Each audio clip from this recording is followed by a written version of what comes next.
Log on to kcbzradio.com and check the schedule for Situation and Circumstance Live, complete with music, live phone call access, and additional audio and programming. Anthony and TBT would love for you to be a part of the live broadcast and recording of Situation and Circumstance at kcbzradio.com. Situation and circumstance. Fight for wisdom, not ignorance. Trying to avoid it is not a lonely dance. Can we see each other with only a glance? Situations and circumstances. Fight for wisdom, not ignorance. Trying to avoid it is not a lonely dance. Can we see each other with only a glance?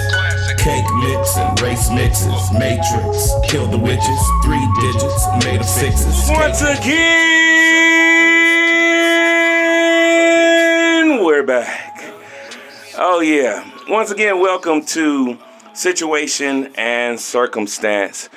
Really glad to be here today. Happy new right? It's 2020. And so we might have just coined the phrase 2020. Well, but it ain't cool unless we say it ethnically, right? Twinkie, 20. We got to say 20 twanky. Right, or twank twank. You go ahead. You can have that one. I can have that. What about twank twank? We can call it that. Nah. Dub. What about dub? Dub 2020. Right. I'm gonna dub. I kind of like that. What's up? Shout out for Dub. So, yeah, of course, we're in Situation and Circumstance here at kcbzradio.com. Thank you for tuning in. And, of course, I am Mr. Classiq, ACE, Anthony, all those good names. You can even call me AJ if I know you that way. And to my right, we have the beautiful and esteemed. Hello, Tiana. How you doing? Welcome to 2020. Dub. Yeah. I'm just going to say, you could say your 2020, right? And then over here, of course, we got Julius. I thought you was talking to me earlier. And you said when beautiful in this. You know what? I actually didn't say a name because I didn't want it to be inclusive. See, I don't want to right? I was like, I'll let the person talk who feels beautiful first. I feel pretty. Right? Say what's up to the people, Julius. What up? And there we have it. We always, if you're just tuning in and this is your first time, we pause a little bit after Julius. We don't know what's gonna come after that. If nothing's gonna come, which is sometimes the case, or if he might start our day off with calling a few people crackers. So we don't know what's gonna happen. We just go with the punches here. Situation and Circumstance. We got a really great show for you today. We're going to be talking about the N-word. Yes, we are going to be talking about nigga. What is the N? Huh? Not Neanderthal. But we should have a show on Neanderthals. But then the wrong show. No, I'm just kidding. Right. The naysayers, the nagging nieces, the noodling nitwits. Anybody else got any more N's before because I got some. I still got like 5 more lines worth of N's. 5? No, maybe 3. I exaggerate. So yes, we're going to come back and talk about the word nigga. Talk about some of its origins. We're going to also talk about, is it okay for other races to use it, other cultures? Is that okay? Why is that okay? Why is it not okay? And there seems to be kind of a split in some cases between how younger individuals feel about it and how some of the old heads feel about it. And then some of that's like depending on where you're at in the United States or in this country or in this world. So we'll be right back with that. Of course, you're here at Situation and Circumstance, kcbzradio.com. Log on to kcbzradio.com and check the schedule for Situation and Circumstance Live, complete with music, live phone call access, and additional audio and programming. Anthony and TBT would love for you to be a part of the live broadcast and recording of Situation and Circumstance at kcbzradio.com. Any, many, miny, mo, catch a nigga by his toe. There's some people listening right now that did not know that. I know you didn't. You didn't know that's where it came from. Right now, sometimes in your head when you dispersing something, whether it's with kids or whoever, people are still using that, right? Any, many, mighty, mo, they catch a tiger by his toe. But it used to be nigger. Should we still be using that? Should we go on some big old crusade and march against, for that. So that's one of the things that stood out for me there. And then the other thing that stood out for me is, that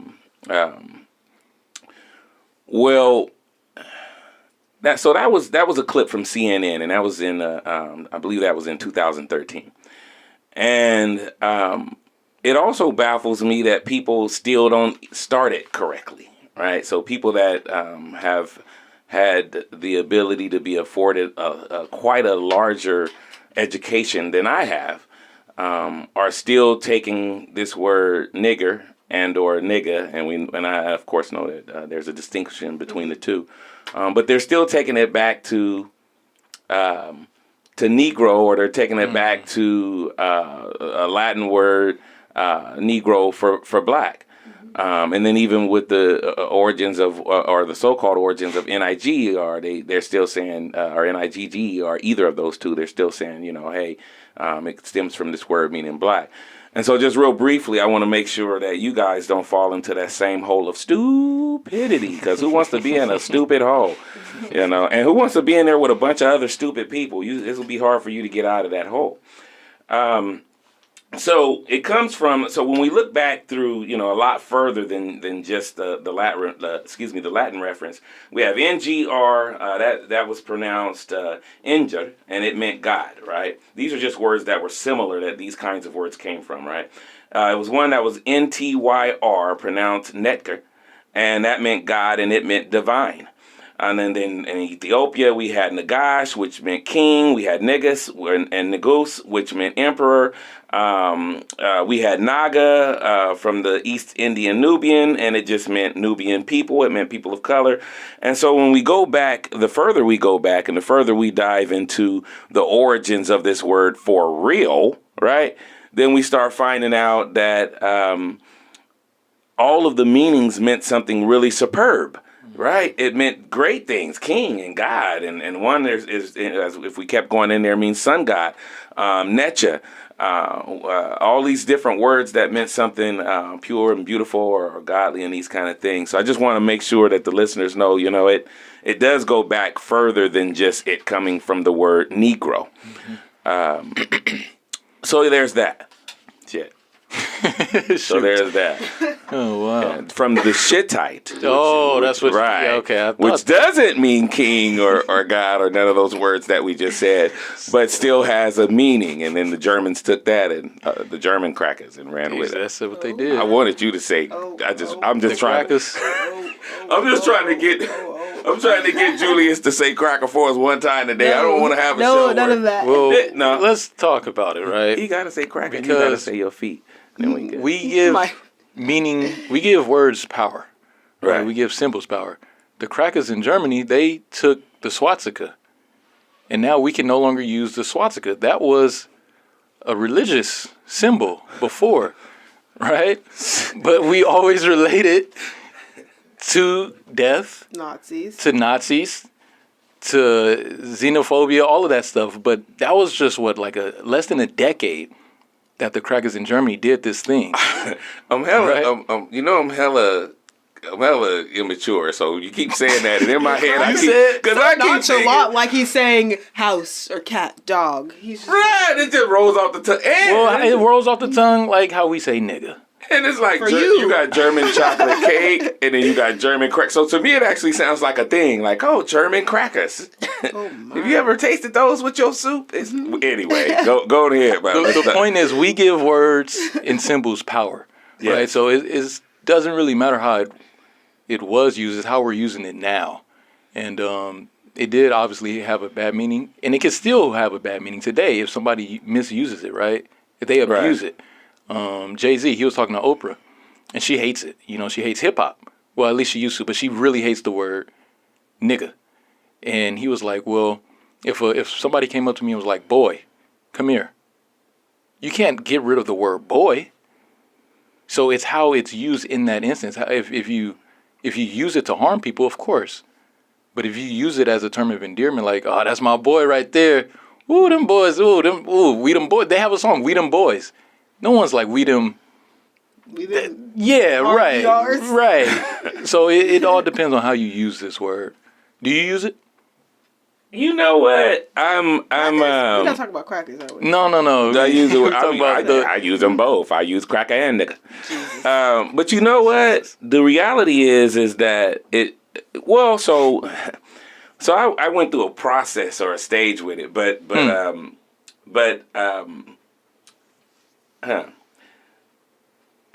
to back it up? yeah. Let's just back up just a little bit.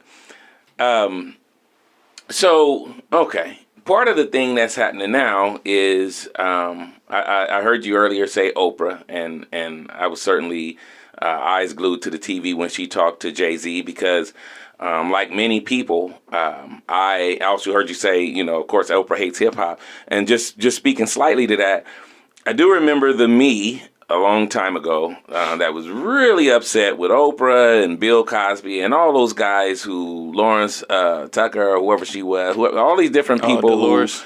Dolores Tucker, whatever, maybe I don't want to give her credit. Now people going to look up that name and she's going to get some views. But there was a part of me that back in the day, because I'm certainly a baby of hip hop. I'm certainly part of the culture that helped develop this thing, right? This beast, and so it was hurtful to see them want to roll over the Tupac CDs and all of that, and Oprah was dogging them.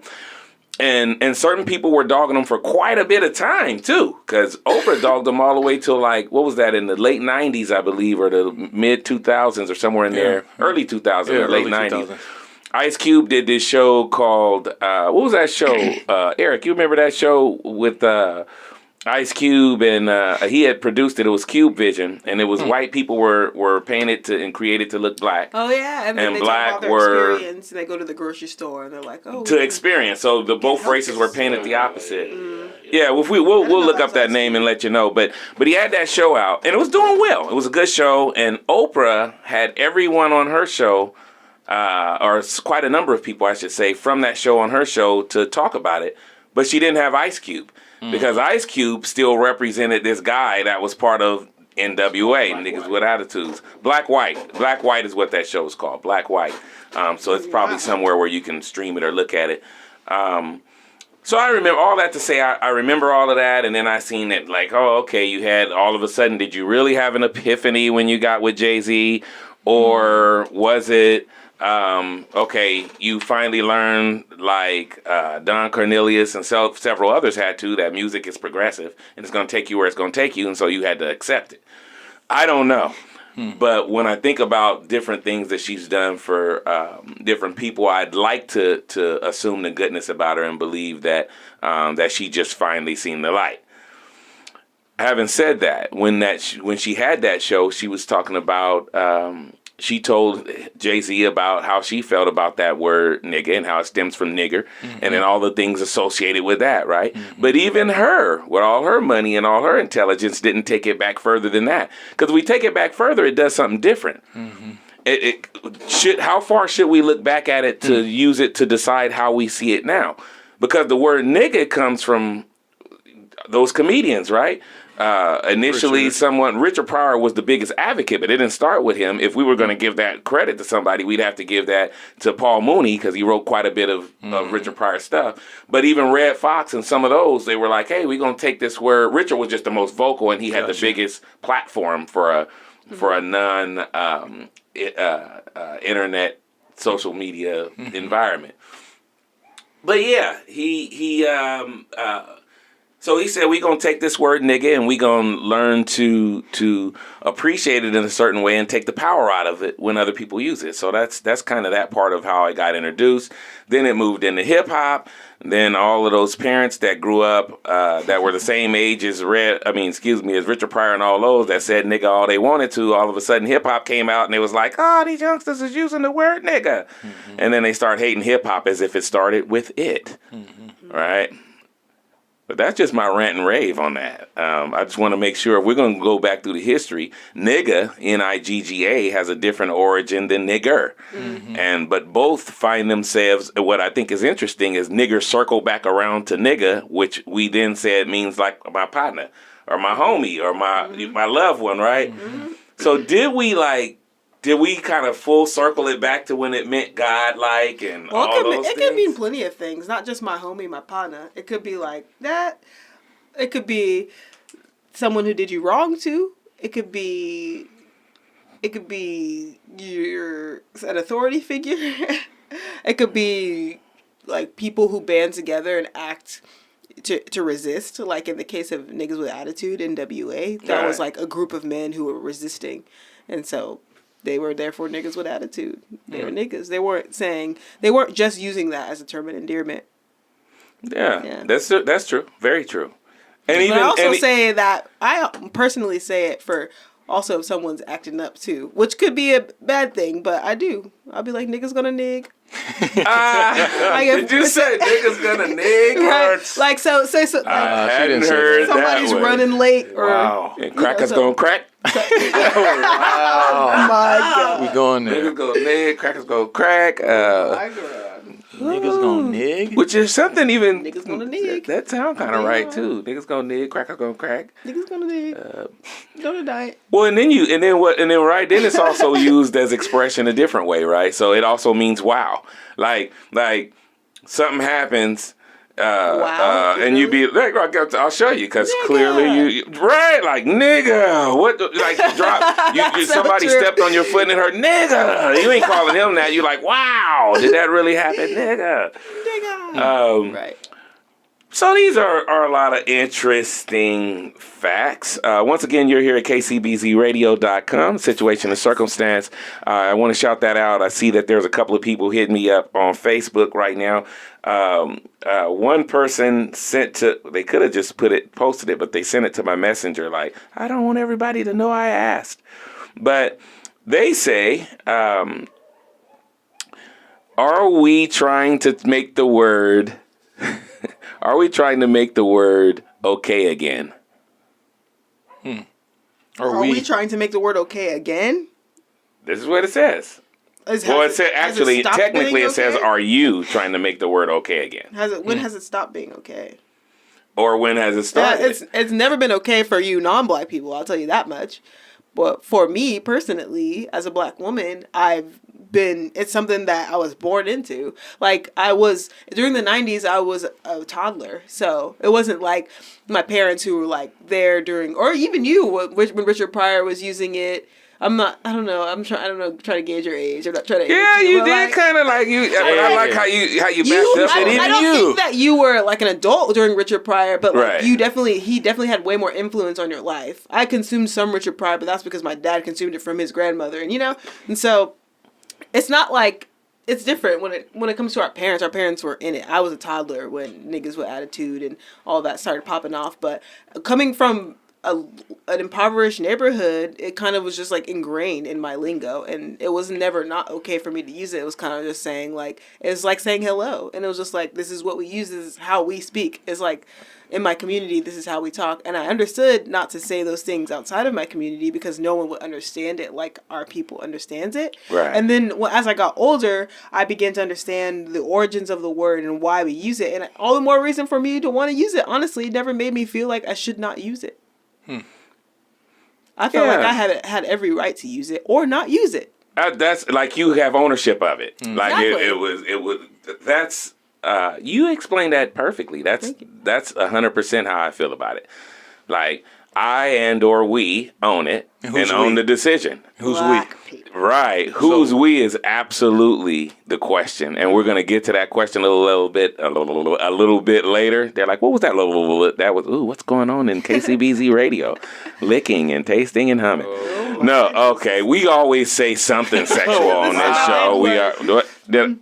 No, y'all do. Y'all I'm just waiting always for say in a that. minute. Don't She gonna put talk we. about toe sucking, so I'm just Don't waiting. put brother. Hey, niggas gonna dig, right? Hey, that might be the thing that distinguishes us here on this show.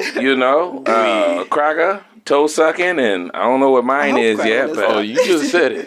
We always. talking about sex. Yeah. Oh well, who don't like sex? That's why we can talk, because people had that and made us, and now we here talking about it. That's how it go down.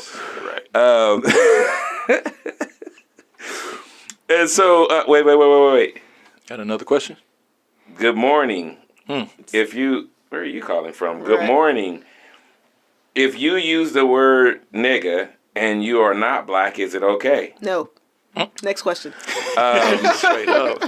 Actually, we are going to talk a lot about that in just a moment when we come back, actually. So stay tuned. Listeners, if you want to reach us, you can call us at 502-509-5229. You're your situation and circumstance on KCBZradio.com. Log on to kcbzradio.com and check the schedule for Situation and Circumstance Live, complete with music, live phone call access, and additional audio and programming. Anthony and TBT would love for you to be a part of the live broadcast and recording of Situation and Circumstance at kcbzradio.com. That's some intense history right there. Some real history, something that we all need to be aware of, regardless of color. That's real. True. Yeah. Oh. And I love hearing, that's one of my personal heroes, Muhammad Ali, for so many reasons. The most quotable person of all time, I must say. Yeah. You can apply anything to what he says. Yeah. Any situation. Yeah. Doesn't matter. And he's good in, just coincidentally, and I love to mention this movie in general. What's the movie with Godfathers of Harlem? Yeah, with Forrest. And then with Forrest Whitaker, and he's playing Bumpy, old time gangster, and it has someone playing the role of Muhammad Ali and Malcolm X. Anyway, shout out to that movie. It's really good. Who? So that Forrest Whitaker show can act. You can act when you can make someone stop looking at your odd eye. Oh man, you can act. That's true. Hey, he made that When eye. it no longer That's a matters. trademark eye. It's He could have got that fixed. No, he did not. I love he said, that. This is my Trademark trademark. It's a trademark eye. It is. Biggie had it. What's that actor from The Wire that played the gay thug? Omar. Yeah, he had the cut on his face, and he kind of that's really a cut that he has, and he kind of Right. made that his trademark. Like, that's his appeal when people cast him. So I'm like, if you ain't got the Forrest Whitaker eye, then Is it Forrest I need Whitaker? Forrest. I need Forrest for that eye. I know Yeah. they're thinking about the eye first and foremost. Anyway, Yeah. Oh, wow. Moving on. It's a great movie, though. By the way, it's called Godfathers in oh yeah, the Godfathers movie. of Harlem. Anyway, Right, but yeah, Okay, well, speaking of niggas, nigga. do you use the word? Do you guys use the word? Nigga, please. No, I'm like, I don't. Apparently. I don't use it. Well, And Believe it or not. I don't promote it, but I occasionally use it. It really depends on the environment I'm in and who, Code switch. because it's a kind of a code switching thing. But but it's deeper than just the code switch that we would do if we were around non-blacks, right? yeah. Even within our own culture, I code switch it. So I wouldn't be around like At the my family elders, right? What's and up, just niggas? nigga that. But then on the other hand, I grew up with some gangbangers and did some dirt myself. And so when I'm around those individuals, I don't say it to prove that I'm still part of that. It just more sometimes when you're around the environment that caused certain language, it returns. And so so there's balance to it. And then I never really used it in front of my kids. On the other hand, when my kids became grown and were doing their own music with that word in it, Wait, why didn't you use it in front of your kids? Do you feel like you didn't want them saying it, or did you feel like it was respectful? Like, what was it? part of kind of what you said earlier, it was like I didn't want to use a word in front of them that they then would use in an inappropriate setting. So I just feel like it doesn't happen. Like, it doesn't work like that. well, I I guess think parents in their head think that things that they do and say, like, that their kids are going to immediately go and repeat. But I feel like if the child understands, then I don't think it's going to happen like that. Like, my parents I grew up, my parents smoking mad weed around me all the time. All the time. Smelled it, knew what it looked like, knew how to use it but not how to use it, because I was a kid. But I never smoked weed until I got to college. Then I started smoking weed. But, like, at the time, I wasn't like, ooh, like, what's that? I'm not fascinated by it because I see it all the time. And it was the same thing with the N-word, the word nigga. My dad, my mom using it, cussing. I didn't even cuss until I went to college, which is crazy. But I wasn't really cussing like that because I just didn't feel the need to. But I think I had an understanding that it's not something that I needed to do or needed to use. I mean, I can't say the same for my brother though. It's possible that my brother was. Well, Maybe I'm different. And from the point of view of if we go back to that parent part, because as a parent, I gotta support parents in some of these things, and so when you say, I actually similar story, parents who smoked and it didn't cause me to smoke, and I didn't smoke for quite some time in life before I decided, hey, you know what, I'm gonna smoke some of this and like it, and maybe smoke some more. But what I will say is that it's the parent's job to model the right behavior. So the reason I didn't say it in front of them was because I don't want them to later on, like I want them to have the choice of whether or not this is something they want to use. Like I could have said it and then explained to them, well, this is what it means. And then the other part of that, my middle son, he experienced that word in the negative tense of it earlier than I even wanted it to be in his ear, right? He's walking up the street with his friend. They go to this park. In this park, there was what we call cracker. That's what we call him because he's racist and all of that. And so this cracker was laying there, and he told my son. He said, "Why don't you get your your N-word." How old was your son? About 9.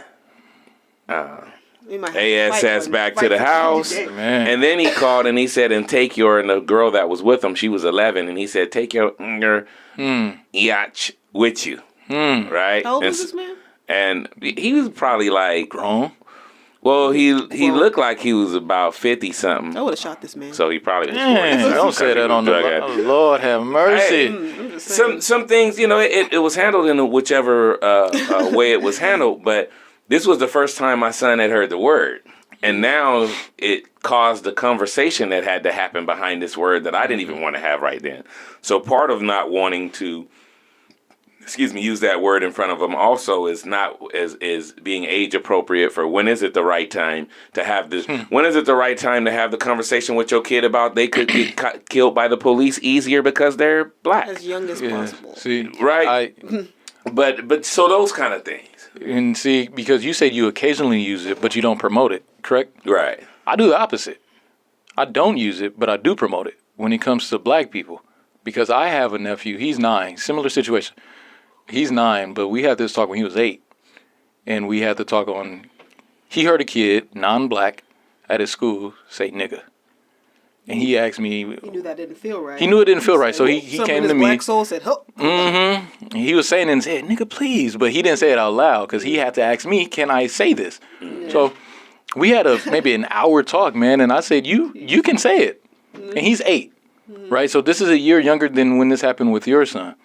So we had, of course, we did the history. We watched you guys might not approve of this, but we watched stand-up comedy. In that instance, we listened to some Q. We listened to some you gave him a whole nigga Jay-Z. Right. Yeah, it was necessary. It goes back to your point. You know, you said it early as possible. We teach these kids if not every adult is friendly, right? Stranger danger. We teach these kids if an adult touches you in these areas, it's not good. Yeah. But we don't teach these kids about blackness young. No. And that's what they're going to experience without us being there. Yeah. More times than not. Yeah. So I told my nephew, you're black. You have a right to say this. Yeah. You're, and not like black, like Caribbean, because I believe the people who made this word cool are gatekeepers. Like the people who flipped this word are the gatekeepers. I.e. Africans born in America, not like Jamaicans or not, Nigerians. Yeah. Not people who didn't take part. No, I'm saying yes and no. I'm saying we decide that. Yeah. Right? But I think we can all collectively say like Latinos cannot. Cannot what? Say nigga. I think we can collectively say. That's so say. Interesting. No, because you saying that considering where you were born and raised. But to me, it's you both. Latino?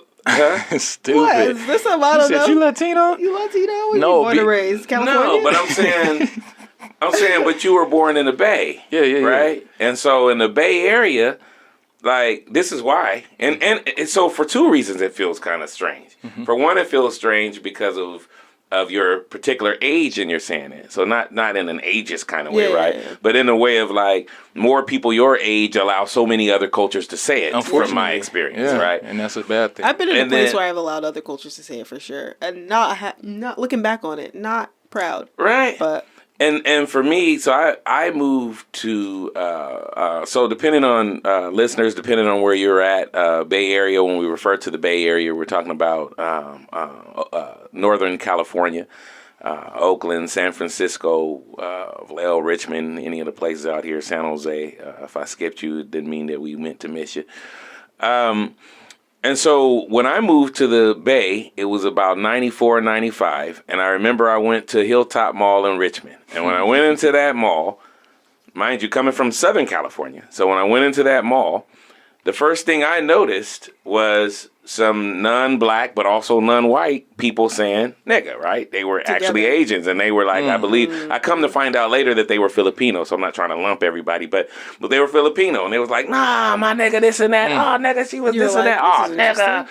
Not only was it interesting, but the tone and the way their voice sounded and all of that. If I would have had my head turned another way, I would have just thought it was two black guys talking. I'm feeling violent. I don't know what. There's something taking over my body. It was something taking over. And mind you, where I was at in Southern California, you were considered acting black if you even talked in a hip hopish, slangish type of way. You were urban kind of way. You were considered someone trying to act black.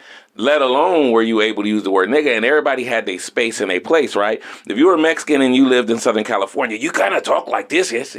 That's on mi barrio, Holmes. That's on tu raza, right? And there was a twang behind that. If you were Asian, there was just like this no disrespect, but this kind of boxy language that was specific. I'm not gonna do all the accents. Oh my God! Do it. Crackers, we doing accents. But even if you was a cracker, you was like, dude, you know, it's tootie. They do it to us. Right? So I seen all of that. Then now we fast back forward and I come to the Bay. Where's the blow? Where's that at? And so the Asian different. Then I walk around some more and I see some Latino cats and they was like, they didn't talk the way I was used to. They were talking sounding just like what we consider what some people mean when they say talking black. Keyword in there, what some people mean. We know that there's a bigger conversation with that. And by the time I looped around that whole mall, everybody sounded like that. And then I ended up at the end running into, I won't call them crackers because they didn't seem racist, but I ran into some white boys who were also saying it the same way. And so I learned really quickly. Right. So to me, I was like, okay, is this the Bay? I was having a culture shock. Yeah. Wow. And as I moved around, this is me living in Pinole and then Richmond and then Oakland and all these places. And then I started noticing that everybody was talking like this. And to me, it was like, everybody out here trying to act black. And they use the word nigga real loosely. And they use it in front of other black people. Like, what's going on here? It took me a long time. I'm not saying I'm used to it now. But I'm not, what I look like going around saying something to if the Bay didn't take care of it with the Panthers and everybody else who was here, if it's some kind of way has grown into the fabric of what it is like to be in the Bay, I'm not saying I support it, but what do I look like trying to go to it? Like it was an overwhelming amount of people who was like doing that. And this was in 94, 95. Now we're in 2020 and I hear them all over the place, and the ones that I don't hear, I know are doing it. They just not doing it in front of me. They probably know like that's an old head, maybe not, because we'll say something. And that's do you guys say something? Just because at your age, what do you say, and how do you address it? I feel like in every situation, you cannot fight every single battle and every single instance of someone saying it. Like, especially if you're, like, just casually walking by and they're just like, nigga, nigga, nigga, nigga, nigga. Like, because it's in songs, blah, blah, blah, whatever. it depends on the proximity of that person. Like, are you going to have to deal with this person long term? Are you going to have to deal with this person for the night?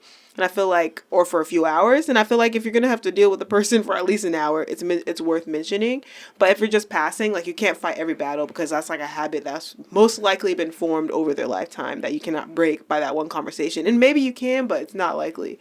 So I like that you brought up music. yeah, because I have a story. I was getting so pissed off, and mind you, I was drunk, and you know, when you get drunk, it's easy to stir your emotions, and I was at a concert. I was at the J-Rock concert. Shut up. I was at the J-Rock concert, which is one of Kendrick Lamar's artists under TDE, and he was actually signed to TDE first. Oh, really? Yeah. Never mind. Anywho, with the hip hop facts. So I was at this concert and they were playing Kendrick naturally before the show started. And they played All Right. And the song is like, and we hate po-po, wanna kill us dead in the streets for show, nigga. And they had all these Asian people just like, and we hate po-po, wanna kill us dead in the streets for show, nigga. And then just going, hey, we gonna be all right. And I just got so pissed off. Yeah. I couldn't even like, for a second. And I was just like, this song is not for you. Right. Like, wait. What's ridiculous? And you saying it's ridiculous? That whole scenario. Because it was Asian screaming that word? No, the whole phrase. Thing. Like, and we hate Popo, want to kill us dead in the streets for show. Like, nigga, they're talking about you. Right. This song is not for you. But it's a great song. So it's like, when would I fight that battle in that moment? Well, and not only that, but the majority of the people that are purchasing the hip hop are white. And Asian. And so I'd be wondering to myself, I'll be like, so let's just say, like, you're white and you buy this song and it's called Nigga Nigga, and you put it on and they say nigga nigga what, nigga nigga it's because they feel it makes them feel good. Well, but not just so much of that. Like J. Cole even. My thing is, how do they get to the point where when they get to that part, like if you're listening to it by yourself and you're white, like when would it be okay for you to listen to it if you were white? Because these are the words to that song that somebody put on there. So why can't you say the words to a song you paid for? Because you're not that thing. You're not black. You know, like you don't. The fact that we're having this conversation just shows that we as black people are too welcoming. You know, like we don't be wearing sombreros.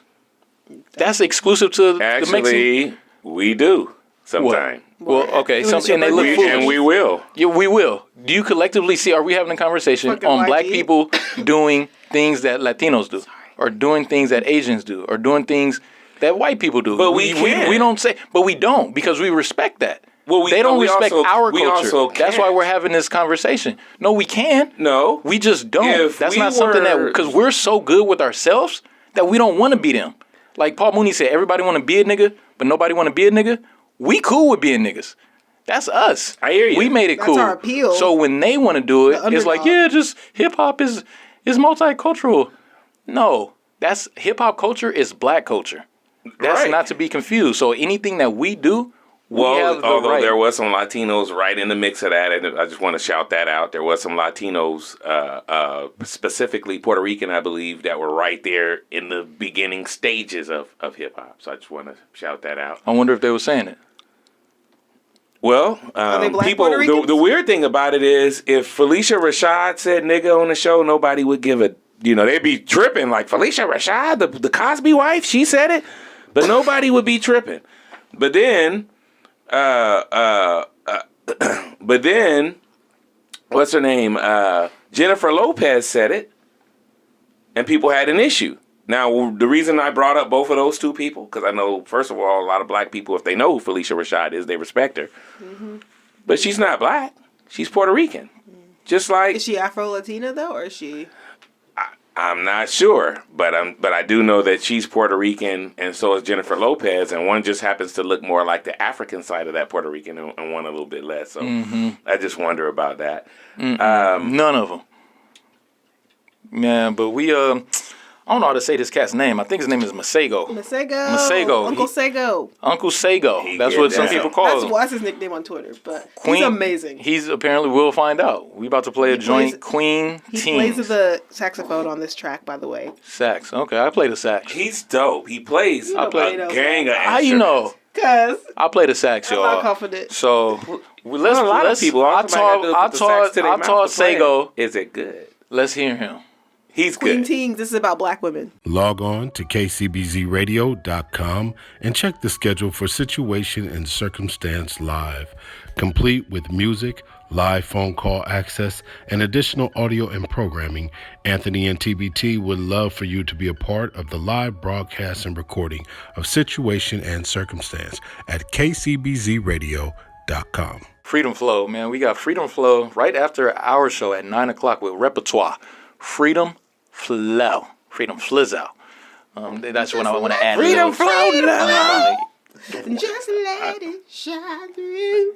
Okay, so before we we are You guys remember that commercial from Coming to America? Is that what you was doing?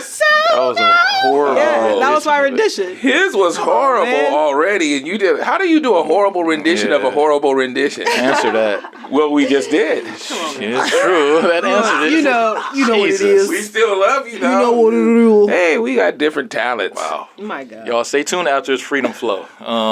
At 9, okay, at Nina. Yeah. Oh my God. Shake 'em up, shake 'em. You don't know nothing about that. Okay, anyway. So right before, the question was J-Lo, Felicia Rashad, and so we're talking about who Puerto can Rican. say this word, nigga. Can other people of color say it? No. Okay, so I'm that's just kidding, I quick. don't know. Can Dominicans, Puerto Ricans, Haitians? Interesting. That's a tough debate because the origin of the word is, the origin is from Black America. Right. And so Well, we're switching it, yeah. these people are Black people, I would say, but they didn't, their history didn't suffer directly from that word because they're not Americans unless they come to America. So then if they come to America, can they use it? Because I don't know, I feel indifferent because because say we're listening to a Black rap artist from the UK, like the N-word has been ingrained in hip hop, obviously. And so if they use it, they're Black, is that acceptable or is it not? Because what if they're from London? Yeah, no, for me, if you hip hop, yes. If you're Black in hip hop, Okay. yeah, because that's unique to hip hop culture. But like Latinos cannot use that no matter what in hip hop culture. To me, Even if they're Afro-Latino. nope. Because I don't believe that's really I think that's faking the funk, bro. To me, that's not cool. Like it's certain words that other people cannot say, like gay. The gay community says that. Faggot. The gay community says that. Yeah. Kike. And I would never Jews say say that. Yeah. We don't. We're not allowed paisa. Mexicans say that. You be saying crackers. But No, but that's but crackers. We can say that. Hey. We can say crackers. I claim that. but you know what? The other thing is none of those other ones that you mentioned, none of them have made their bitter truth popular. In other words, no one else's name of who they are. Well, gay is actually gay people have. but it Like hasn't. lesbians say It's call not the themselves same of dyke pop and- culture. Like it hasn't became pop culture across the board. Yeah, that's Is true. what I'm We're not saying. calling Like, each other yeah. my dyke. Right, or my gay. Yeah, we not. but so, we don't. So, I got you. so, and that's not to justify, but just saying I think that makes it a little bit different. And then the other thing, just from my perspective, so the same me that felt like I don't feel like any. I don't believe anybody who has or had oppressed us should any of them or any of their descendants should get to use the word. So if you're white or if your ancestors are potentially if they're Magellan and those guys wasn't even, they were Portuguese or whatever, any of those certain Portuguese is white. but right. So is. But what I will So say it is, is. on the other hand, I have had a little bit of I've never been offended, even growing up in Southern Cal. If you were, say you were Pacific, if you were Tongan, and we all know that some of our big islander families, there's some similarities in us, right? And there's some skin evolution reasons behind that. But all that to say, they said it didn't bother me. And I guess for me, if you know what it felt, if you because of what you look like know what it feels like to some degree, to a close degree to what it feels like to be a nigga, right? So if you're Tongan you were treated like a light-skinned black person. So no one can make me think that, not every Tongan, but for the most part, if you're a Tongan and you went into any store that would potentially be racist against you because you were black, there's other cultures, like some of the Puerto Ricans that are a little bit darker, like some of them, even the Mexicans that are a little darker, that you would get that same treatment. You know what it feels like to be nigga. I'm not saying you know what it feels like to have 400 years of oppression. That's a huge factor. I'm not saying that, but because we're not talking about that word, right? We're talking about nigga from nigger, right? And so then some people merge those words together conveniently because they just want to hog it, or they want, I shouldn't say they want to hog it, but they merge them. And I just think that there are some people who it just didn't offend me when I heard them say it because it didn't roll off the tongue a certain way. And when they use it, it just, when I look at them, I feel like they would, I don't know. So I'm not. I should say I don't wish that they did it, but I'm not as offended. I should say I'm offended. More so that way. If a certain culture is listening to hip hop music and they saying nigga right along with it. Nah, I'm offended, man. And it's like this a homie who I don't even talk to anymore because he uses the word nigga incessantly. Or yeah, like he thinks because he grew up amongst black people in Hayward. No, boy, you don't get. And he's an Indian cat. Don't be talking to Haystack. He's an Indian cat, but me and him don't speak anymore because of that. So that's how offended I am when it comes to that word. So he was at a concert in at Cal State, and he was rapping along to a song saying nigga. When the song ended, he was calling all of his black friends like, "Oh, thanks nigga, thanks for inviting me." But he was saying it like how we say it, right? A sister turned around and was like, "I'm offended.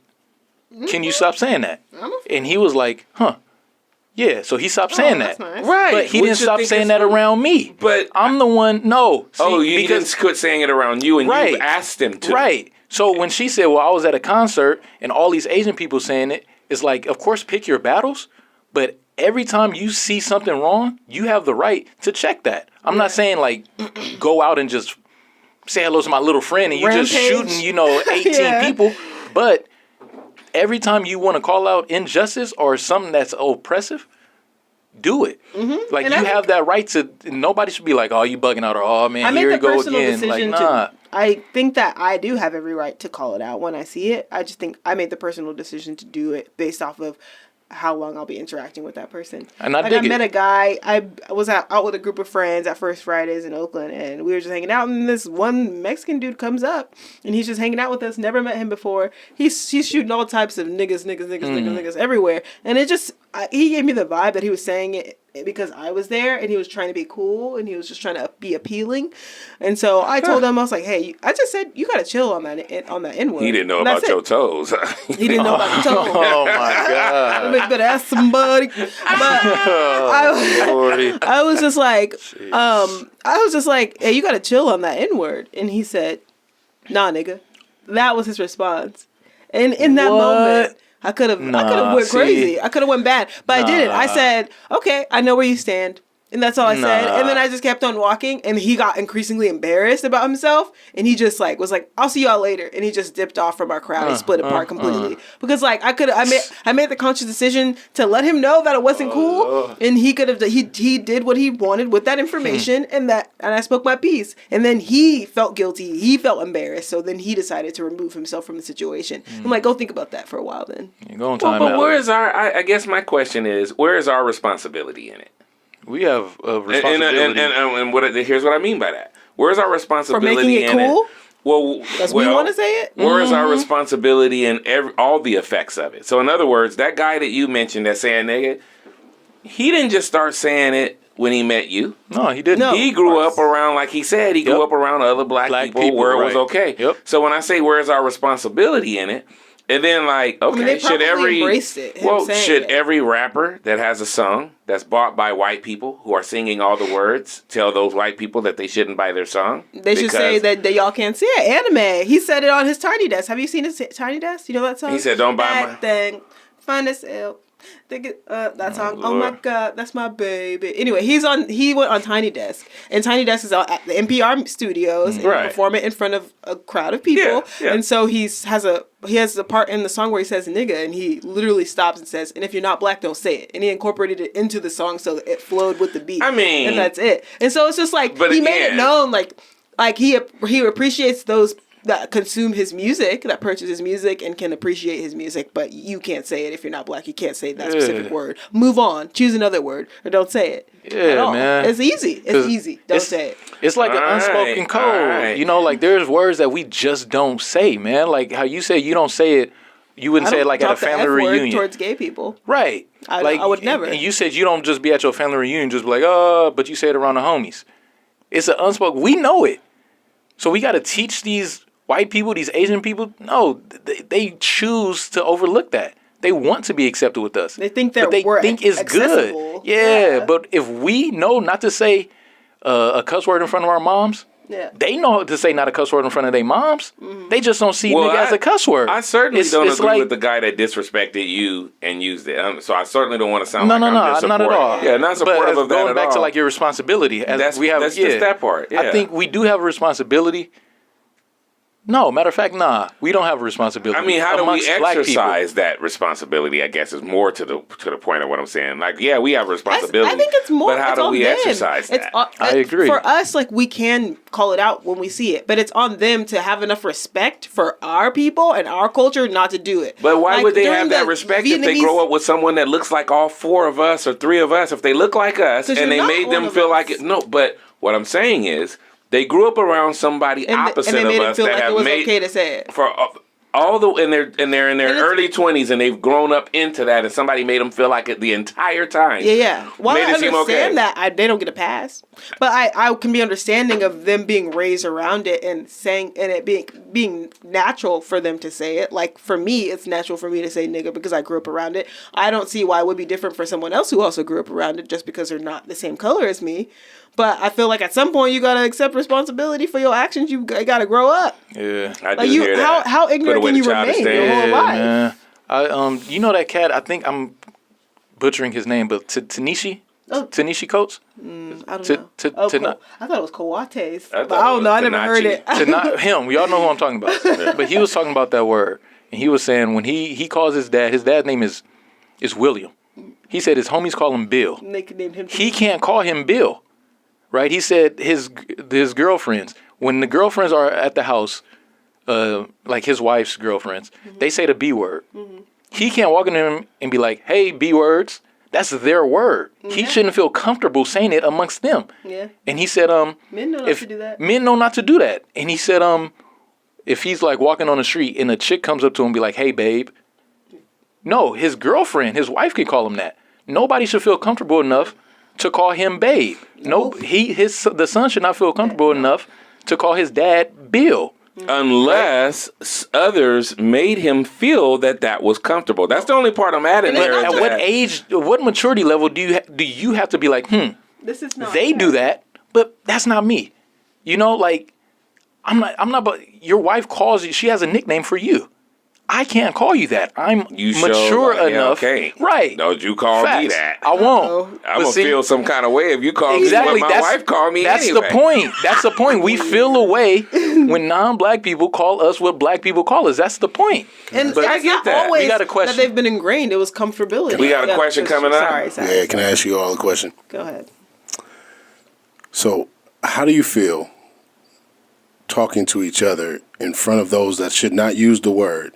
Do you feel comfortable calling each other nigga in front of people that should not use the word? So, like, if you're in a room, full of, let's say, whites, right? Julius, Anthony, and you're conversating, do you feel comfortable being like, "Yeah, my nigga, woo, woo, woo, yeah, da da da da," in front of white folks? Do you feel comfortable using the word? I do. But I don't use the word. But if I did, and that's my nigga, I'm going to talk to him how I talk to him. And it also depends on the setting, right? Like if we're in here, and it's 10 white people, and it's just one person, I have to let him know we have that connection. Mm-hmm. They got to know we have that connection. Mm-hmm. So that can't be confused. But if we're like at a, I don't know, somewhere else, that's just not time for that.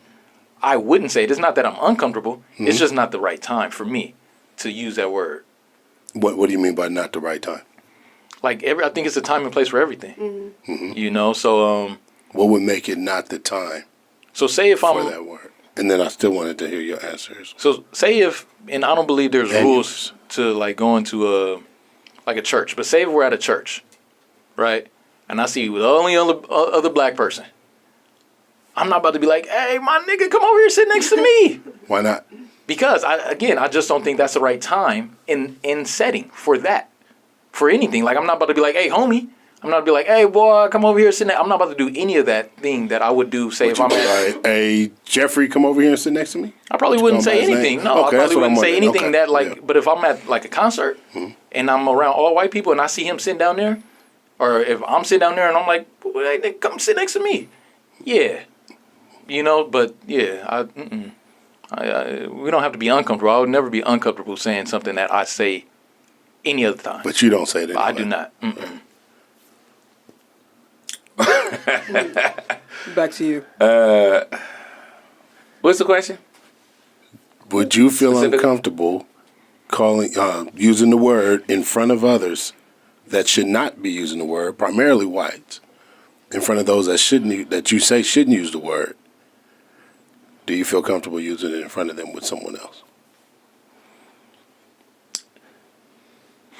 No. But I have.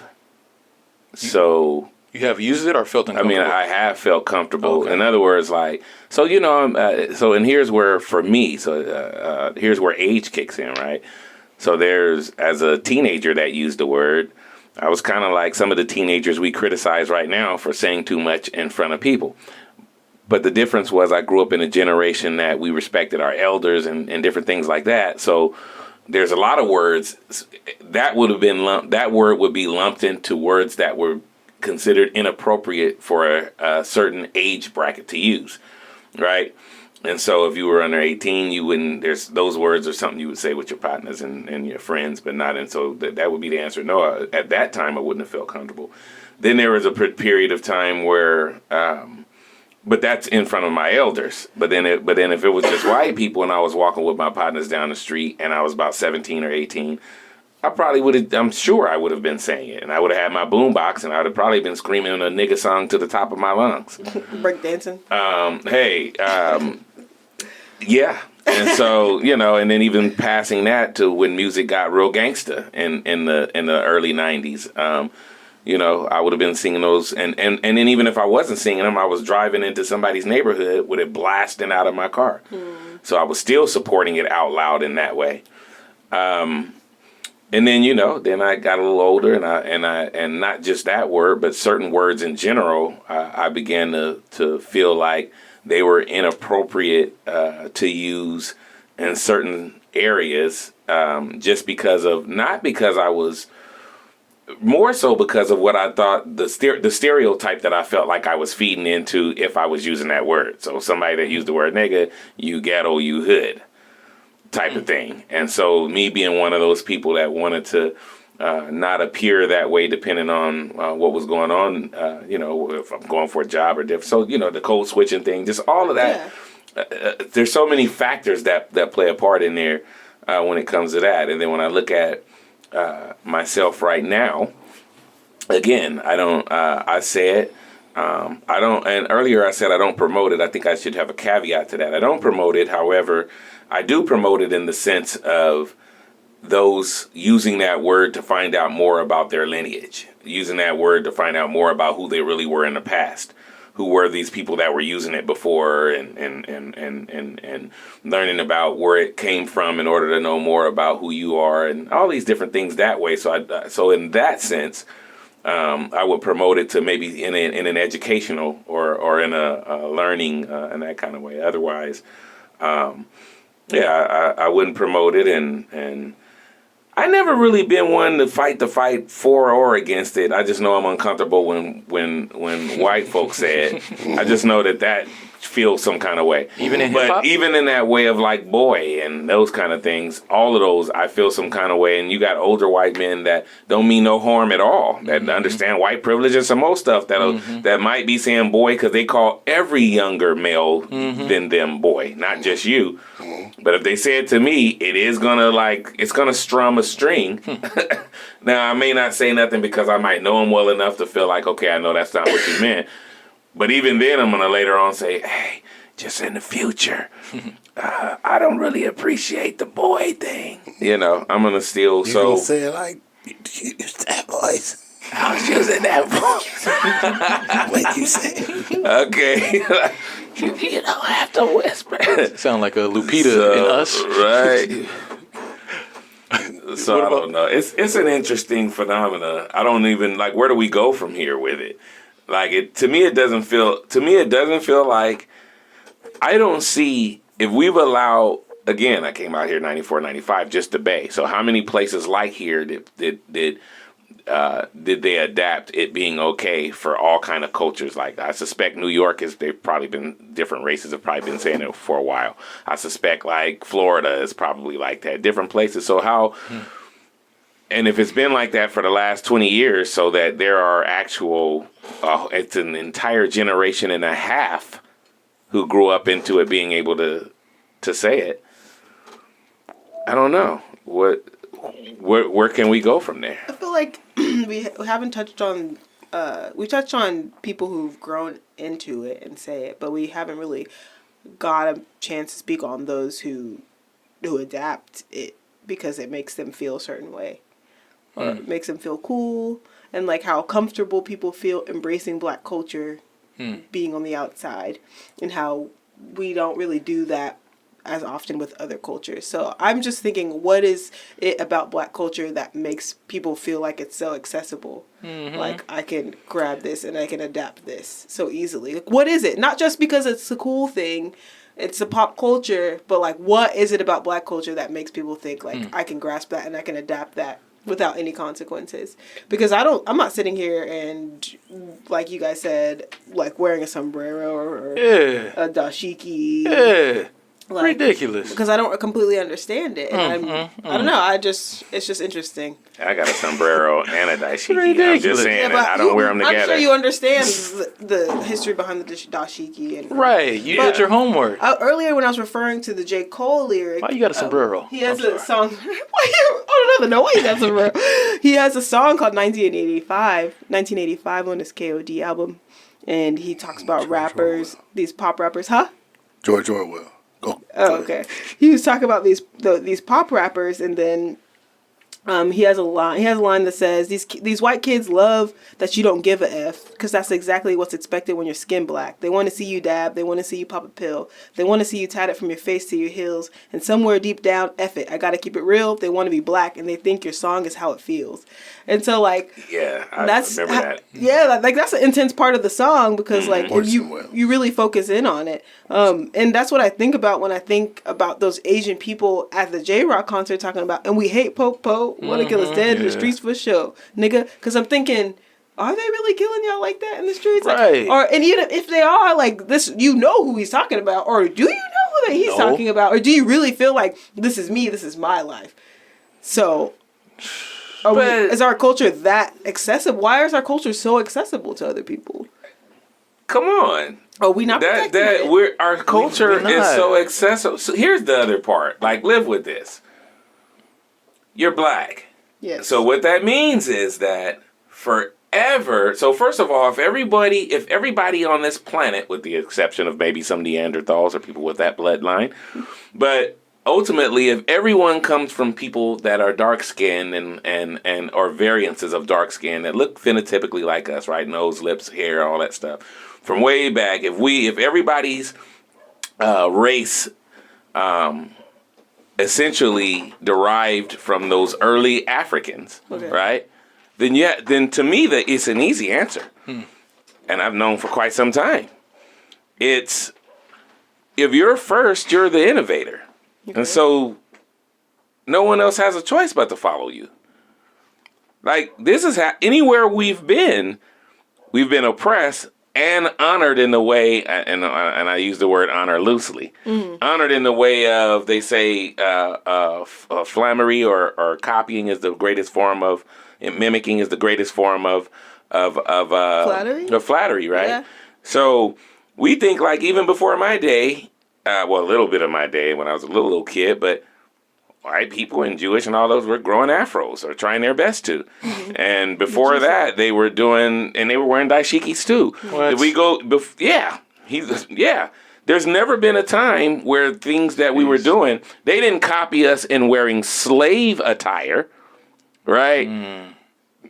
You know, but generally we started singing hymns when we were in those fields. And the first churches, if you go back to some of the early first white churches, you'd be surprised and shocked at how soulful that music and how they were acting in those churches. We were being mimicked and copied then.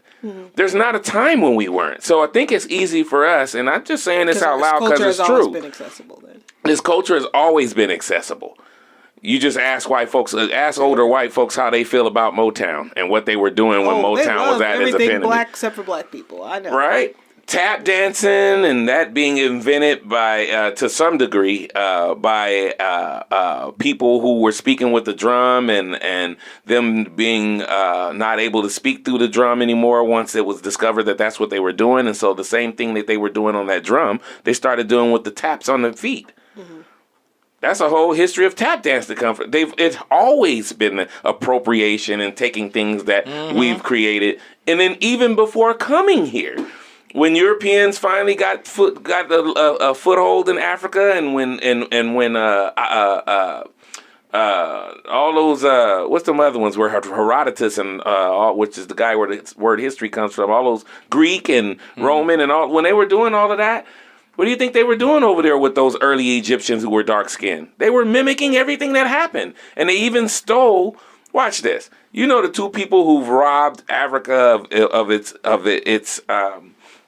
of some of its biggest characterizations is Romans and Americans, in the sense of Medusa and Zeus and Icarus and all of those. They came from, originally those come from old Egyptian gods and all this thing. They just changed the name.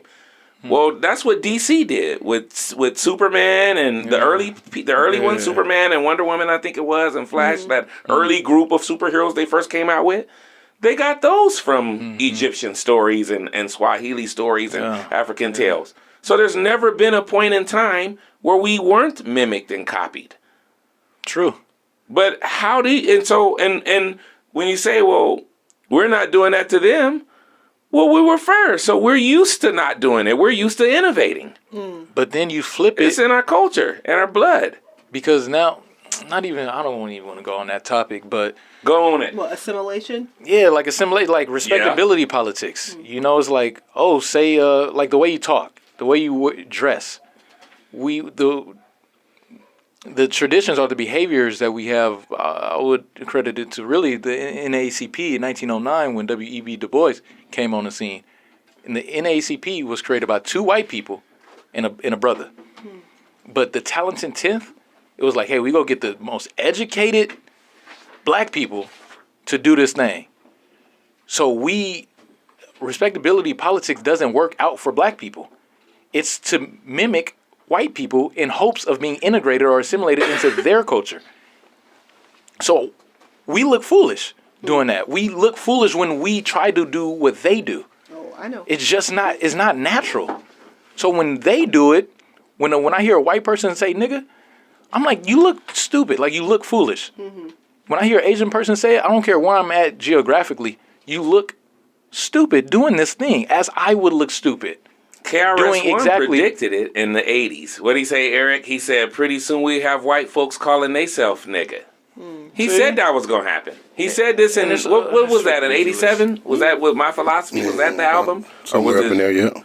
Yeah. Right. He said that way then. He said, pretty soon we going to have white folks. And that was, right now that don't seem so, but back then that was a big statement. Like, yeah, right. But I believed him because that guy was KRS-One, knowledge reigns supreme over nearly everyone. Was a great speaker. But okay, what was our guest wasn't able to make it today, but it was with barbecuing while black, right? Black people always want to invite people to the cookout. That's our thing. We always want to give black people the black card. No, they don't give us the Jewish card. No. They don't give us the Latino card. Well, they gave it to Sammy Davis Jr. He had and look what he Jewish did. card.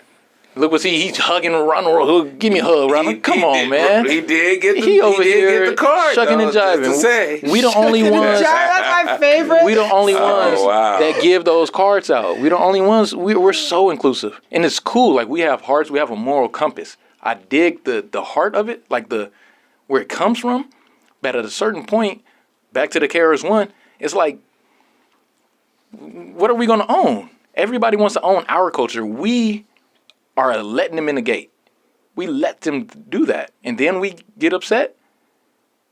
No, just stay in your lane.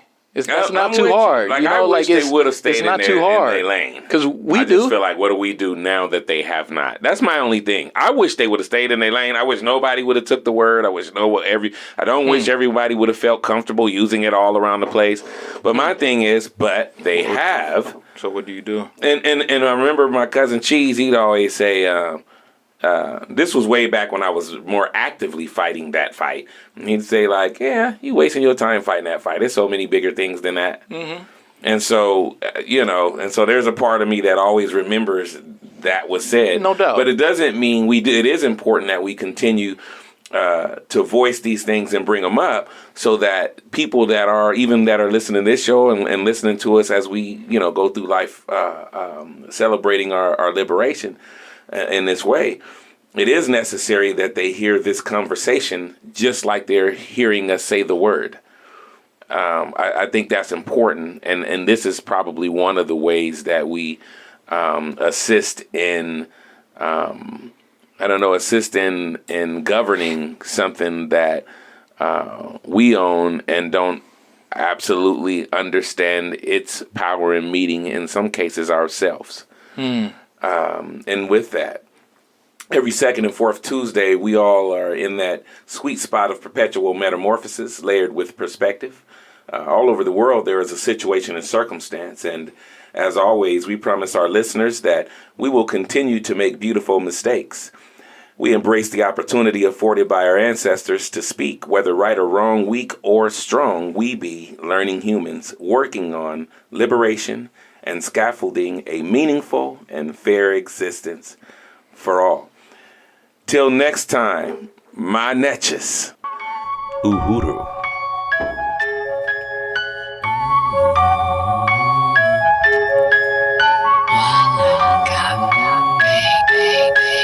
Situation and circumstance. Fight for wisdom, not ignorance. Trying to avoid it is not a lonely dance. Can we see each other with only a glance? Situations and circumstances. Fight for wisdom, not ignorance. Trying to avoid it is not a lonely dance.